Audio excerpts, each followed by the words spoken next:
भारत की पवित्र भूमि पर अनेक तीर्थ स्थल हैं, परंतु काशी, जिसे बनारस या वाराणसी भी कहते हैं, का स्थान सबसे ऊंचा है। यह शहर केवल एक नगर नहीं, बल्कि एक जीवित सभ्यता है। हजारों वर्षों से यह नगरी अपनी संस्कृति, आस्था, ज्ञान और परंपराओं को अक्षुण्ण बनाए हुए है। काशी शब्द संस्कृत के काश धातु से बना है, जिसका अर्थ है प्रकाशित होना या चमकना। काशी वह स्थान है जहां आत्मज्ञान का प्रकाश फूटता है। हिंदू धर्म, बौद्ध धर्म और जैन धर्म, तीनों महान धर्मों के लिए यह नगरी अत्यंत पावन मानी जाती है। वाराणसी का नाम वरुणा और 80 दो नदियों के संगम से बना है, जो गंगा से मिलती हैं। इन दोनों नदियों के बीच बसे इस नगर को वाराणसी कहा गया है।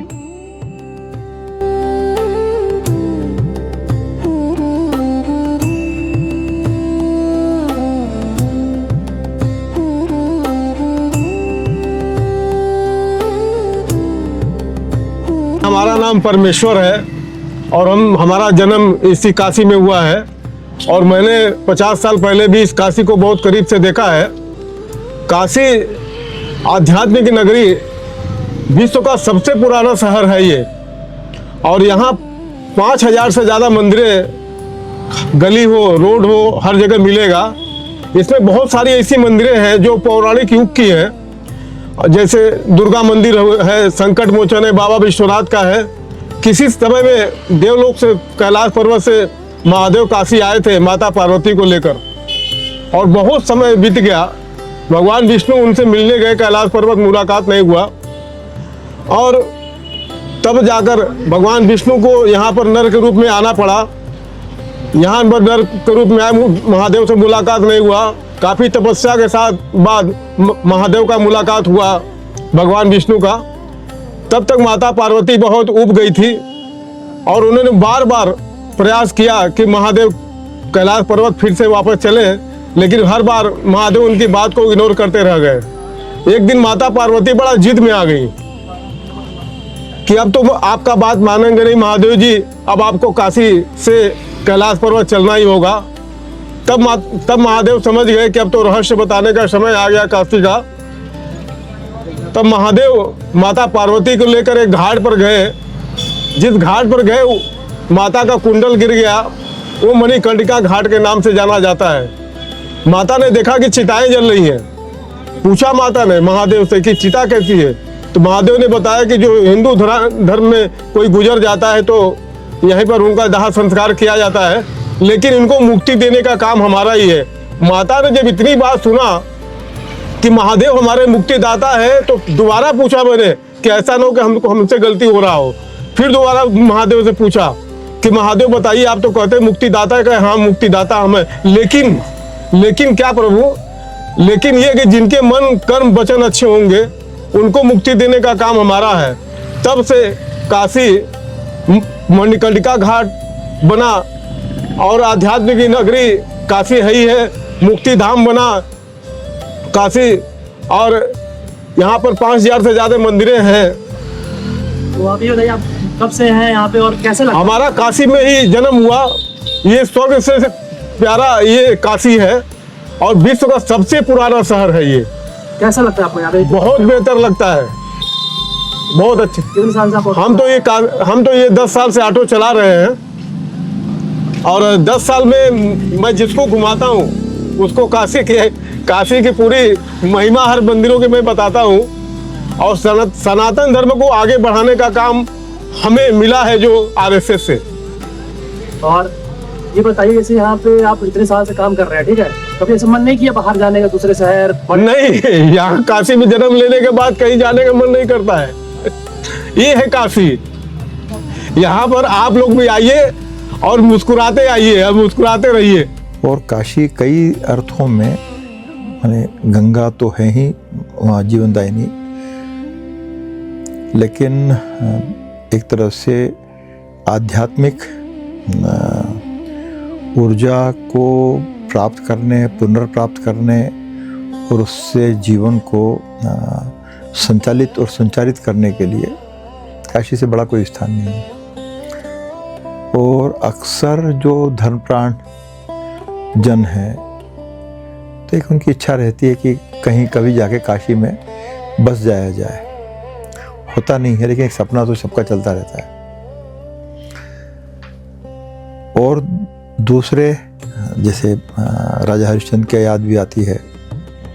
ऐसे बहुत सारे जो लोग हैं, काशी नरेश का संदर्भ आता है, कबीर का संदर्भ आता है, और तमाम मतलब इवन कई बार हमको जो लगता है कि सारी जो हमारी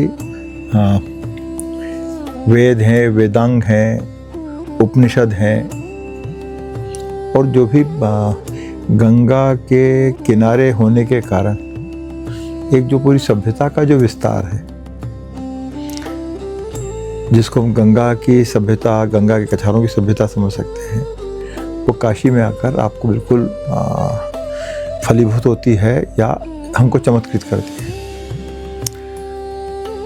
तो वो कई अर्थों में है। जैसे बाबा विश्वनाथ का मंदिर है, उसको लेकर कुछ विवाद भी हैं, वो अपनी जगह है, लेकिन पृथ्वी के आरंभ के समय से ही भारतवर्ष का जो आरंभिक जो दौर रहा है, उसमें काशी का ज़बरदस्त एक तरह से अडिग स्थान है।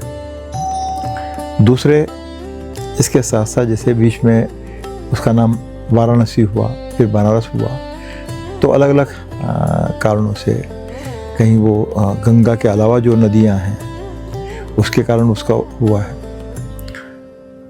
लेकिन और जो भाषाओं का जो पल्लवन और विकास हुआ है, चाहे वो भोजपुरी हो, चाहे वो हिंदी हो, अवधी हो, बहुत सारी चीज़ें हैं जिसका संबंध है। और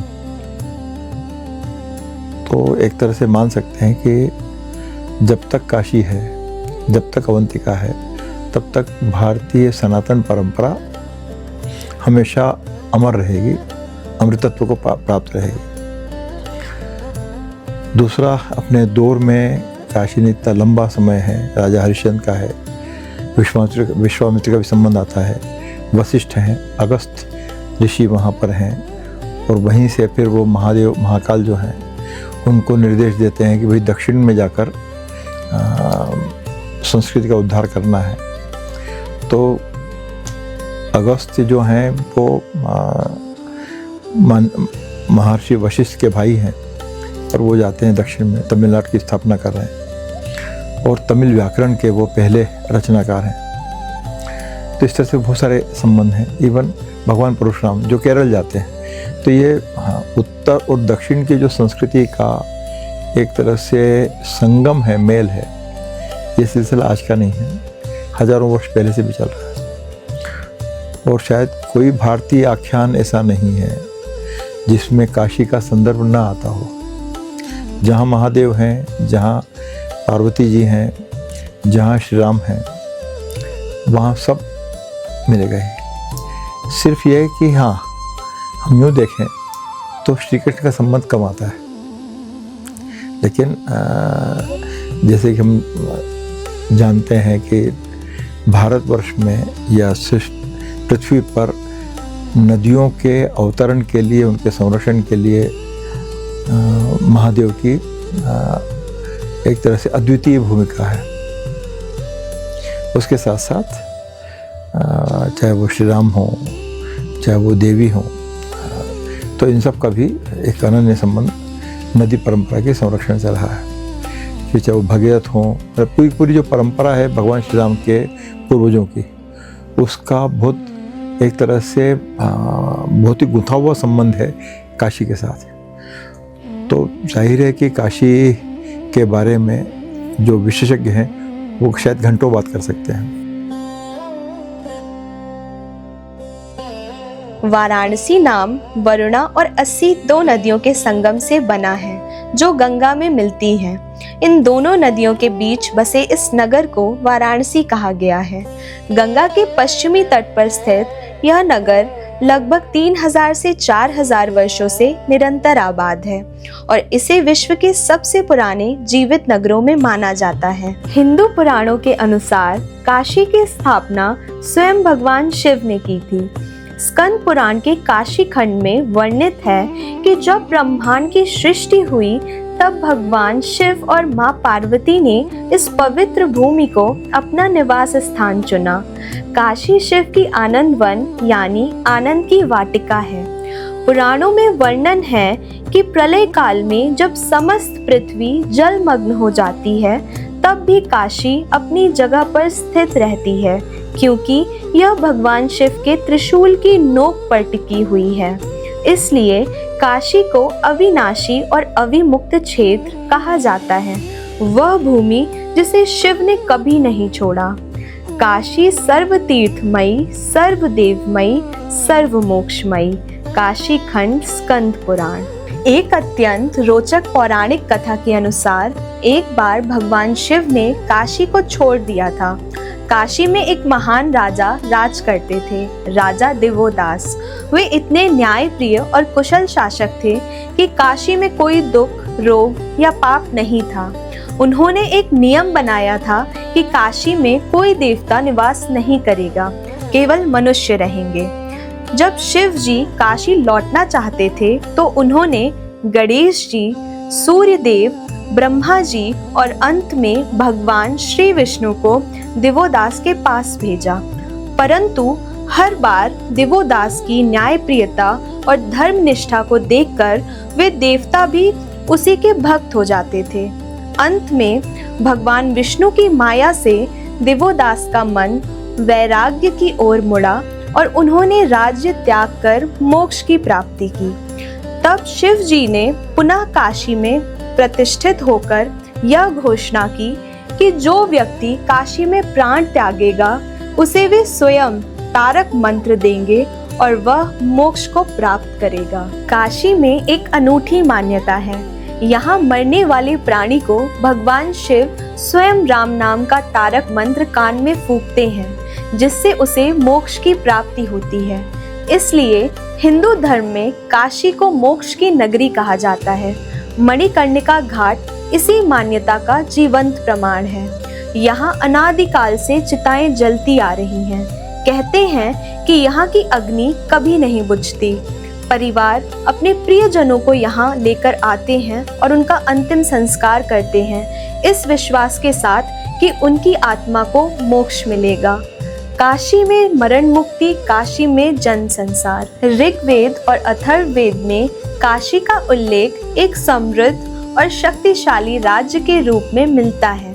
इस काल में यहाँ के राजा काशीराज कहलाते थे। महाभारत में काशी के राजा की 3 पुत्रियां अंबा, अंबिका और अंबालिका का उल्लेख है, जिनका भीष्म पितामह ने स्वयंवर से हरण किया था। काशी इस काल से ही शिक्षा और धर्म का प्रमुख केंद्र था। महाजनपद काल में काशी 16 महाजनपदों में से एक था। यह वह अत्यंत शक्तिशाली राज्य था जो बाद में कोशल राज्य द्वारा जीत लिया गया। इसी काल में 2 महान घटनाएं घटी जिन्होंने विश्व इतिहास को बदल दिया। गौतम बुद्ध ने बोध गया में ज्ञान प्राप्त करने के बाद अपना पहला उपदेश काशी के निकट सारनाथ में दिया। इसे धर्म चक्र प्रवर्तन कहते हैं। मौर्य साम्राज्य के अंतर्गत काशी एक महत्वपूर्ण व्यापारिक और सांस्कृतिक केंद्र बना। सम्राट अशोक ने सारनाथ में अनेक स्तूप और स्तंभ बनवाए। अशोक स्तंभ, जो आज भारत का राष्ट्रीय प्रतीक है, इसी काल की देन है। गुप्त काल को भारतीय इतिहास का स्वर्ण युग कहा जाता है और इस काल में काशी का अभूतपूर्व विकास हुआ। महान कवि कालिदास का काशी से गहरा संबंध माना जाता है। उनकी रचना मेघदूत में गंगा और काशी का सुंदर वर्णन है। चीनी यात्री फाहियान ने इस काल में भारत की यात्रा की और काशी की समृद्धि तथा बौद्ध विहारों का विस्तृत वर्णन किया। एक और चीनी यात्री ह्वेनसांग ने काशी की यात्रा की और लिखा कि लगभग 30,000 बौद्ध भिक्षु यहाँ रहते थे। यहाँ अनेक विद्यालय और विहार थे।